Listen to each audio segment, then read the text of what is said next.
नमस्कार दोस्तों, आप सभी का स्वागत है एक बार फिर से top 10 daily current affair series में। आज 22 दिसंबर है और आज भी हम रोज की तरह ही 10 सबसे महत्वपूर्ण प्रश्नों पर चर्चा करेंगे जिनका संबंध रोज के समसामयिक विषयों से होता है। इस वीडियो की पीडीएफ फाइल के लिए आप हमें टेलीग्राम पर फॉलो कर सकते हैं। टेलीग्राम पर इस वीडियो की पीडीएफ फाइल के लिए ही नहीं, केवल अन्य महत्वपूर्ण जानकारियों के लिए भी आप हमारे टेलीग्राम चैनल को ज्वाइन कर सकते हैं।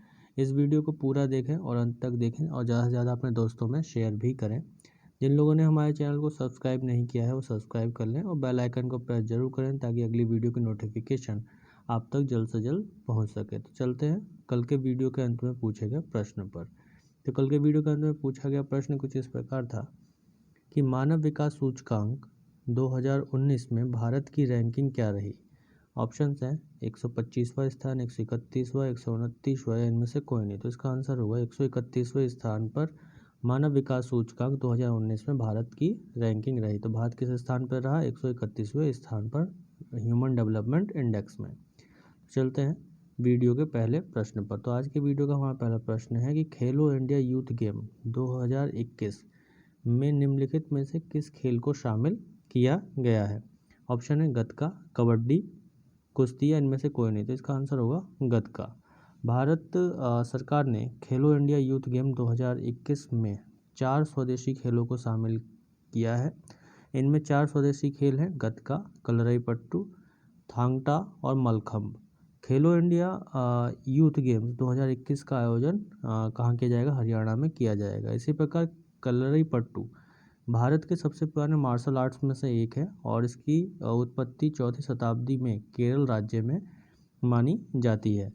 इसके साथ ही गतका यह पंजाब का एक पारंपरिक मार्शल आर्ट है और यह मार्शल आर्ट मुख्य रूप से निहंग सिख योद्धाओं द्वारा प्रदर्शित किया जाता है। इसी प्रकार थांगटा मणिपुर का लोकप्रिय मार्शल आर्ट है और ये मणिपुर में मेइतेई लोगों द्वारा प्रदर्शित किया जाता है। ऐसे ही देखें तो मलखम्ब महाराष्ट्र और मध्य प्रदेश का एक पारंपरिक खेल है और इसमें पोल, रस्सी और अत्यधिक एकाग्रता की आवश्यकता होती है और यह मध्य प्रदेश का राजकीय खेल भी है। तो चलते हैं वीडियो के अगले प्रश्न पर। अगला प्रश्न है हमारा कि ग्रामीण क्षेत्रों में संपत्ति और भूमि विवादों को नियंत्रित करने के लिए एक विशेष अभियान वरासत की शुरुआत किस राज्य में की गई है। ऑप्शन है बिहार, गुजरात, उत्तर प्रदेश, उत्तराखंड। आंसर होगा उत्तर प्रदेश।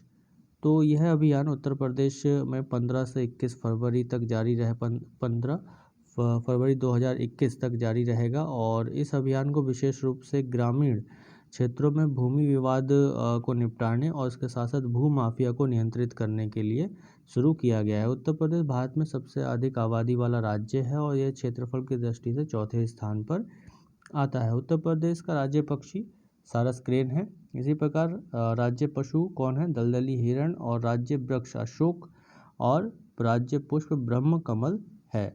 उत्तर प्रदेश की सीमाएं अगर भारतीय राज्यों से देखें तो उत्तराखंड, हिमाचल प्रदेश, हरियाणा, दिल्ली, राजस्थान, मध्य प्रदेश, छत्तीसगढ़, झारखंड, बिहार से लगती है। इसके साथ ही नेपाल के साथ यह अंतर्राष्ट्रीय सीमा साझा करता है। उत्तर प्रदेश में लोकसभा सीटें 80 हैं जो कि भारत में सबसे अधिक हैं। इसी प्रकार राज्यसभा में 31 सीटें हैं। उत्तर प्रदेश के विधानसभा की सीटों की संख्या 403 है।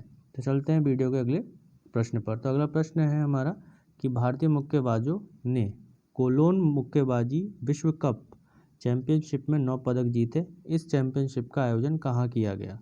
ऑप्शन है भारत, जर्मनी, फ्रांस, स्पेन। तो इसका आंसर होगा जर्मनी। जर्मनी में इस मुक्केबाजी चैंपियनशिप का आयोजन किया गया, विश्व चैंपियनशिप का आयोजन किया गया जिसमें 3 स्वर्ण और 2 रजत और 4 कांस्य सहित कुल 9 पदक भारतीय मुक्केबाजों ने जीते। तो ये जर्मनी के कोलोन में इसका आयोजन किया गया। इसी प्रकार पुरुष वर्ग में स्वर्ण पदक अमित पंघाल और महिला वर्ग में मनीषा मौन और उसके साथ ही सिमरनजीत कौर ने जीता स्वर्ण पदक और रजत पदक जो जीता गया वो सतीश कुमार और साक्षी चौधरी द्वारा जीता गया। अगला प्रश्न है हमारा कि भारत के 8वें तेल और गैस बेसिन का उद्घाटन किस राज्य में किया गया। ऑप्शन है गुजरात, महाराष्ट्र, आंध्र प्रदेश, पश्चिम बंगाल। आंसर होगा पश्चिम बंगाल।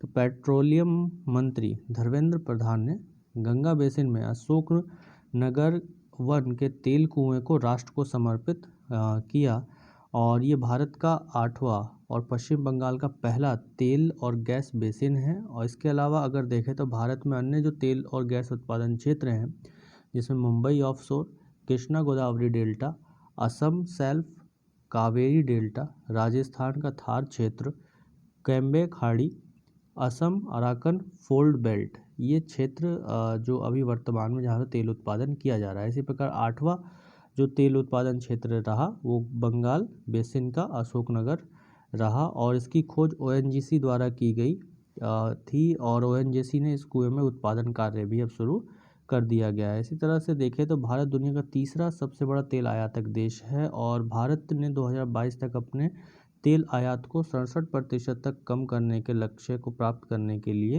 ये कोशिश कर रहा है। और 8वां गैस और तेल उत्पादन क्षेत्र की प्राप्ति उसकी शुरुआत इस लक्ष्य की ओर बढ़ाया गया एक कदम है। चलते हैं वीडियो के अगले प्रश्न पर। अगला प्रश्न है हमारा कि रक्षा मंत्री राजनाथ सिंह द्वारा किस स्थान पर एक उन्नत हाइपरसोनिक विंड टनल परीक्षण सुविधा का उद्घाटन किया गया? ऑप्शन है नई दिल्ली, हैदराबाद, बेंगलुरु या इनमें से कोई। आंसर होगा हैदराबाद। तो रक्षा मंत्री राजनाथ सिंह ने हैदराबाद में हाइपरसोनिक विंड टनल परीक्षण सुविधा की शुरुआत की और ये एक वैक्यूम संचालित मुक्त जेट सुविधा है जो कि एक निजल निकास कर एक दबाव वैक्यूम से चलता है और ये इस तरीके की सुविधा वाला भारत, अमेरिका और रूस के बाद तीसरा देश विश्व में बन गया है जिसके पास हाइपरसोनिक विंड टनल परीक्षण सुविधा होगी। तो इस सुविधा वाला भारत दुनिया का तीसरा देश बना है अमेरिका और रूस के बाद। चलते हैं वीडियो के अगले प्रश्न पर। अगला प्रश्न है हमारा कि अंतर्राष्ट्रीय मानव एकजुटता दिवस मनाया जाता है 20 दिसंबर, 21 दिसंबर, 22 दिसंबर, 23 दिसंबर। इसका आंसर होगा 20 दिसंबर। गरीबी उन्मूलन के लिए साझा भावना को बढ़ावा देने और विविधता में एकता का जश्न मनाने के लिए 20 दिसंबर को प्रतिवर्ष अंतर्राष्ट्रीय मानव एकजुटता दिवस मनाया जाता है। एकजुटता का अर्थ होता है कि जो लोग पीड़ित हैं या जिनके पास कम से कम सुविधाएं हैं उन लोगों से वो मदद चाहते हैं जिनके पास अधिक सुविधाएं हैं, जिनके पास अधिक लाभ है, जीवन को जीने के ज़्यादा अवसर जिनको प्राप्त हैं उनसे सुविधाएं प्राप्त करने के वो इच्छुक होते हैं। इसी तरीके से 2003 में संयुक्त राष्ट्र महासभा ने विश्व एकजुटता कोष की स्थापना की थी जिसका उद्देश्य गरीबी को खत्म करना और मानव विकास को बढ़ावा देना था।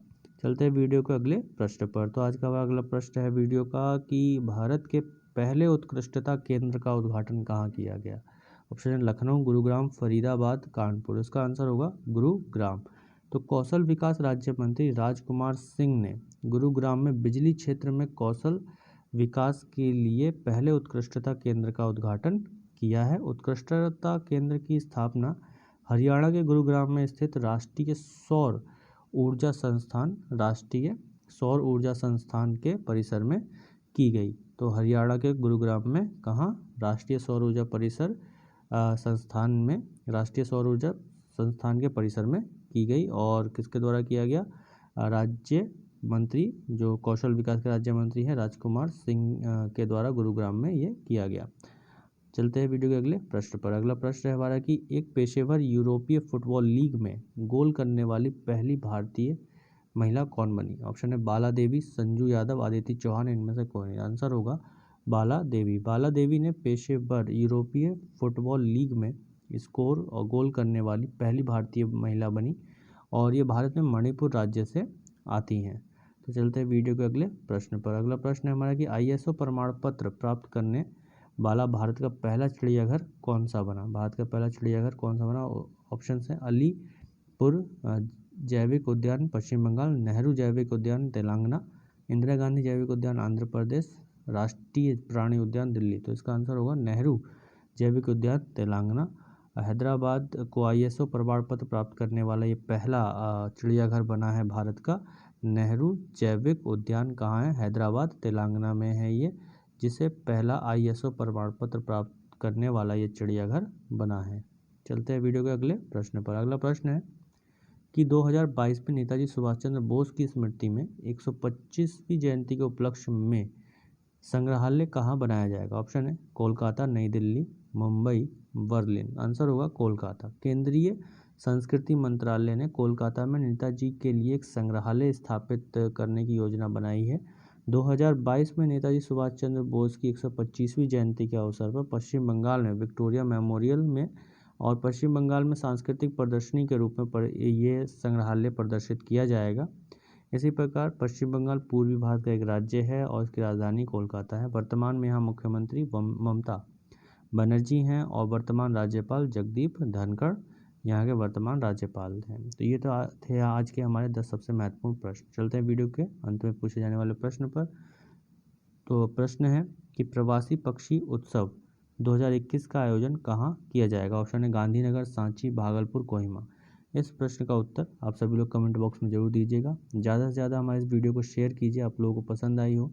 और इस वीडियो की PDF फाइल के लिए आप हमें टेलीग्राम पर फॉलो कर सकते हैं। टेलीग्राम पर आप इस वीडियो की PDF फाइल के लिए हमें फॉलो कर सकते हैं और उसके साथ साथ अन्य महत्वपूर्ण जानकारियाँ और जनरल नॉलेज से संबंधित चीज़ों के लिए भी आप हमें टेलीग्राम पर फॉलो कर सकते हैं। इसके साथ साथ जिन लोगों ने हमारे चैनल को अभी तक सब्सक्राइब नहीं किया, सब्सक्राइब करें और ज़्यादा से ज़्यादा लाइक करें, शेयर करें अपने दोस्तों में। धन्यवाद।